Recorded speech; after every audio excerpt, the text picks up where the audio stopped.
할렐루야. 오늘은 저는 여러분과 함께 고난을 허락하신 이유라는 제목으로 하나님 말씀을 증거합니다. 이 세상 모든 사람들은 고난이 있습니다. 고난이 없는 사람은 없습니다. 예수님을 잘 믿어도 또 예수님 믿지 않아도 모든 사람에게 고난이 있습니다. 많은 사람들이 목사인 저에게 묻습니다. 하나님의 의롭다움을 받고 은혜 안에 들어왔는데 왜 내 인생은 이렇게 잘 풀리지 않고 고난이 많이 있습니까? 어떨 때를 보면 하나님을 안 믿는 사람도 이렇게 더 고난이 더 없고 부자로 떵떵거리며 잘 사는 것 같은데 예수님을 잘 믿어보려고 하는 나에게 왜 이런 고난이 많이 있습니까? 고난은 우리에게 참 의문이고 우리가 풀어야 할 숙제입니다. 하나님을 믿음에도 고난이 있는 것입니다. 저는 그것을 결혼 생활에 한번 비유를 해보겠습니다. 결혼 전에는 결혼만 하면 사랑만 하면 모든 것이 꽃길만 걸같이 잘 될 것이라고 생각을 했습니다. 그러나 저도 결혼 17년 차이지만 생각해보면 자초우돌이 얼마나 많습니까? 왜 그렇습니까? 함께 살면서 배려와 사랑이 필요하고 경제적인 능력이 필요하고 삶의 경영 능력과 지혜가 필요하는데 거기에 대한 대처와 거기에 대한 준비가 제대로 잘 되지 않는 그러한 저의 모습을 봅니다. 신앙도 마찬가지입니다. 신앙생활하면 모든 것이 예수 믿고 복받고 잘되고 축복이고 이렇게 생각할 수 있는데 그렇지 않습니다. 광야의 훈련학교입니다. 광야에서 인격이 다듬어가지고 우리가 훈련을 받습니다. 또 하나님의 가치관과 성품으로 되어 있지 않으면 신앙생활이 참 어렵습니다. 세상적인 가치관을 가지고 어려워요. 또 경영의 지혜, 경영 능력, 인생에 대한 경영 능력과 지혜가 없으면 신앙생활 어렵습니다. 오늘 참 고난입니다. 그럼 왜 우리에게 하나님께서 고난을 허락하셨을까요? 저는 첫째는 하나님만을 의지하기 위함이라고 믿습니다. 여러분, 고난이 없으면 하나님 의지하지 않습니다. 모든 것이 천상천하 유아독존입니다. 자기가 잘나서 그렇다고 생각합니다. 그러나 고난이 와보십시오. 인생의 비바람이 치면 그때 하나님을 알게 됩니다. 하나님을 의지하게 됩니다.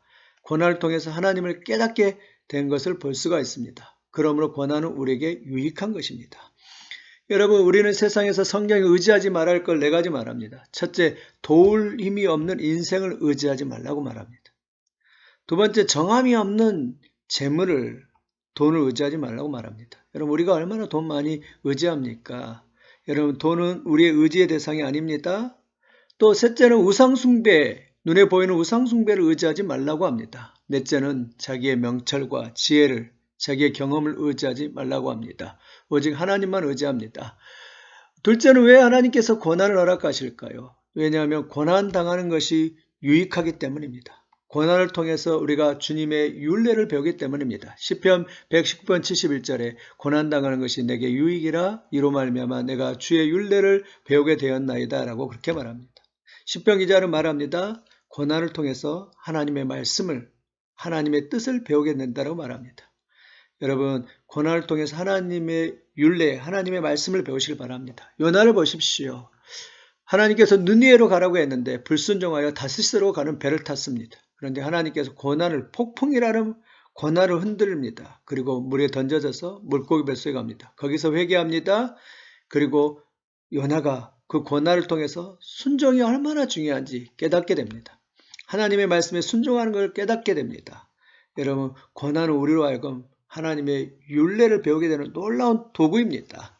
셋째, 하나님이 왜 고난을 허락하실까요? 그것은 우리로 하여금 우리의 믿음이 더 강해지고 더 하나님의 사람으로 연단하고 단련하기 위함인 줄 믿습니다. 이 돌을 굴리는 사람 보십시오. 돌을 굴리면서 돌이 올 때 그걸 버티면서 팔뚝에 힘이 세지고 다리의 근육이 세지는 것입니다. 여러분, 고난당하면서 우리의 믿음의 팔이 더 강해지는 것이에요. 우리의 다리가 강해지는 것입니다. 고난당하면서 우리는 더 겸손해집니다. 하나님 앞에 겸손한 사람이 되는 것입니다. 여러분, 미켈란젤로가 이 다윗상을 만들었는데요. 피렌체 가면 이 다윗상이 있는데 이 다윗상을 만들 때 이런 예화가 있습니다. 원래 대리석에 버려진 돌이에요. 큰 돌입니다. 5m, 이 15.17m나 되는 큰 돌입니다. 그런데 이가 말합니다.